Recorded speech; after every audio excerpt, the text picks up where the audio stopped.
The third episode of Game of Thrones' 8th season wasted no time diving into the action of the Battle of Winterfell, coming in hot and holding nothing back. Sure to be remembered as one of the most epic entries in Thrones history, the Long Night pitted the living against the dead, the light against the dark, and fire against ice.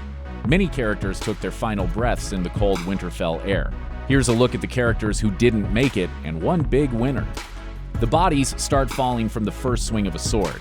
Even equipped with flaming weapons and steadfast determination, the Dothraki aren't men of myths or the enders of the Long Night. Soon after they forge ahead into the darkness with Jon's direwolf ghost charging alongside them, the Dothraki outriders are wiped out by the Whites. The side of the living quickly becomes overwhelmed by the dead. Jon and Daenerys send their dragons, Rhaegal and Drogon, out into battle to breathe fire onto the enemy to little avail. The dead aren't dying. An out-of-this-world windstorm clouds everyone's vision, people are dropping left and right, and the episode's first major death comes when Lord Commander of the Night's Watch Dolorous Edd dies via stabbing when trying to save Samwell Tarly. Newly knighted Brienne then orders the forces to retreat into Winterfell's gates. The speed at which the battle devolves into chaos pushes Arya to send her sister Sansa to the crypts, the so-called safest place in Winterfell, with a dragonglass dagger. I don't know how to use it. Sticking with the pointy end. In the catacombs, Sansa joins her former husband Tyrion Lannister, Sam's partner Gilly, Varys, and Melisandre, plus every woman, child, and elderly person in Winterfell.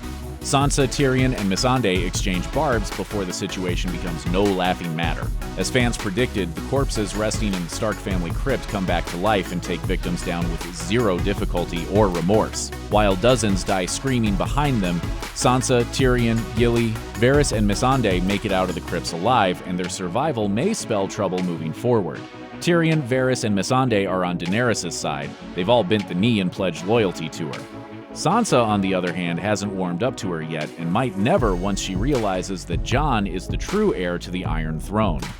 Theon Greyjoy has done some serious repenting since betraying House Stark at the start of the War of the Five Kings. Taken in as a ward and a prisoner of Ned Stark following his own father's duplicity, Theon grew up in Winterfell and had long been considered a member of the Stark family. Theon's treachery against the Starks reached its apex when he seized Winterfell in the second season of Game of Thrones, capturing 2 farm boys and displaying their burned bodies on the castle's walls, passing them off as Bran and Rickon Stark.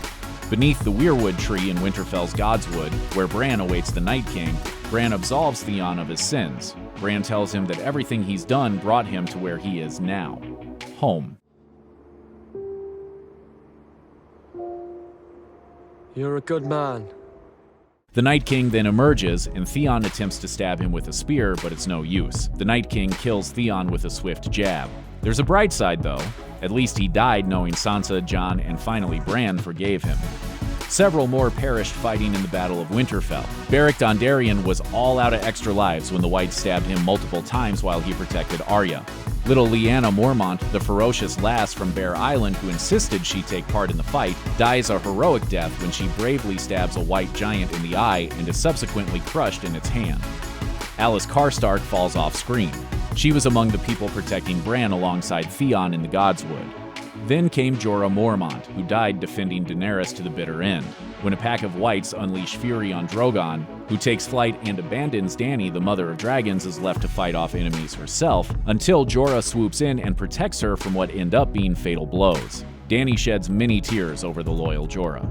As the sun begins to rise and the night slips under the horizon, the Red Woman, Melisandre, walks out of Winterfell, stepping between 2 mounds of dead bodies like Moses parting the Red Sea, and willingly ends her own life. She removes the red amulet-adorned necklace that perpetually sat around her throat, continues out into the battlefield, and leaves this mortal coil. In Season 6, it was revealed that Melisandre wasn't the youthful woman she appeared to be.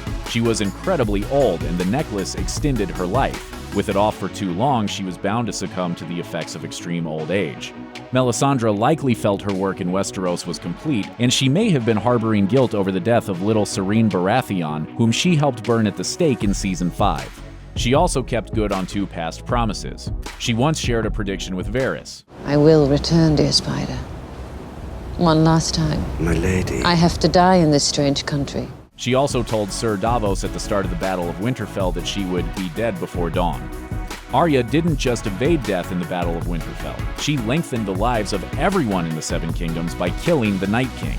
In the corridors of Winterfell, Melisandre reminds Arya that she will indeed shut many eyes forever, brown, green, and blue eyes too, a prophecy as to what Arya is about to do. What do we say to the god of death? Not today. Moments after the Night King sticks a spear through Theon's torso and turns his attention to Bran, Arya suddenly appears behind the frosty villain. He attempts to choke her, and her Valyrian steel dagger falls. But Arya catches the weapon with her other hand, finds a space in the Night King's armor, and stabs him there, causing him and all of his underlings to shatter into a million tiny pieces. The Night King's undoing came around the same place his birth did, in a godswood near a heart tree. Even more poetically, Bran's life was saved using the very same dagger that a cat's paw used during an attempt to assassinate him way back in Season 1. Check out one of our newest videos right here, plus even more Looper videos about Game of Thrones are coming soon. Subscribe to our YouTube channel and hit the bell so you don't miss a single one.